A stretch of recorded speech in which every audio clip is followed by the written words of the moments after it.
بۆ کارکردن و سەرخستنی لیستی 285 کۆمەڵی دادگەری لێژنەی باڵای هەڵبژاردننی کۆمەڵ لە بازنەی هەولێر لەگەڵ مەڵبەندی سۆرانی کۆمەڵ کۆبوونەوە. مەڵبەندی سۆرانی کۆمەڵی دادگەری کوردستان ئامادەکاری تەواویان کردووە بۆ سەرخستنی کاندیدان و لیستی 285 کۆمەڵی دادگەری و چاوەڕێش لە خەڵکی ناوچەکە دەکەن دەنگ بەو لیستە بدەن. هەموو ئیستادادێک و هەموو ئامادەکاریەکمان ئامادە کردووەوە بەردەوامیشین و خوازیاریشم لە کاتی چوونە سەر سندوقەکانی دەنگدان ئەو خەڵکە وەفادار بێتن لەگەڵ ئەو هەموو خزمەت و ئەو هەموو لێبڕان و ئەو هەموو هاوکاریەی کە مەڵبەندی سۆران کردوێتی بە خەڵکی کەم دەرامەت و خەڵکی فەقیر و هەژار و بە تایبەتیش لە هەموو کێشە و مشکلە و مەعاناتی و خەڵکەدا بەشدار بووین و خوازیارم لە 11 پاداشتی کۆمەڵ بدەنەوە و دەنگەکانیان بۆ کۆمەڵ بدەن. کاندیدانی کۆمەڵ داوا دەکەن هاوڵاتیان بەشداری هەڵبژاردن بکەن و دەنگ بە لیستی کۆمەڵ بدەن کە لە شاغ بەرگری لە کوردستان کردووە و لە خەباتی مەدەنیشدا زیاد لە ئەندازەی ئەو دەنگانەی پێیدراوە بە پرۆژە ناوازەکانی هاوکاری خەڵکی کوردستانی کردووە و لە پەرلەمان و شەقامیش بەرگریکارێکی سەرسەخت بووە بۆ پاراستنی مافی هاوڵاتیان و دژی گەندەڵکاران وەستاونەتەوە. لە هەمان کاتدا کۆمەڵ بەڕاستی حزبێک کە خاوەنی باگراوەندێکی زۆر باشە لە ڕووی چەکداریەوە تەماشە دەکەین خاوەنی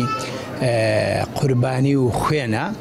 لە ڕابردوو پێش ئینتیفازات چەکدار بووە تا بە چەک بە خوێنی خۆی بەشداری لە ئازادکردنی هەرێمی کوردستان و لە بەدیهێنانی کیانی کووردا کردووە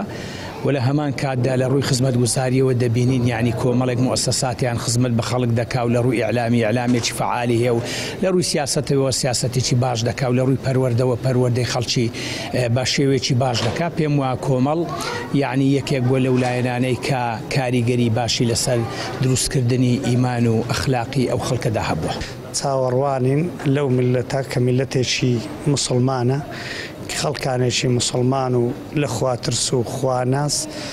بکەن بە وەکیلی خۆیان لە بۆ ئەو شوێنێکی پێ دەڵێن پەرلەمانی عێراق لەبەر چەند شتێک یەک لە ڕووی ئاینی و دینیەوە ئەوەش بەشێکە لە خواترسان و عیبادەتکردن لە ڕووی سیاسیەوە ملەتی کورد ئەوڕۆ بەدەست چەند شتێکەوە دەناڵێنی یەکەمینیان پێی دەڵێن موسە لە قورئانی خوای گەورە فەرمێ الذی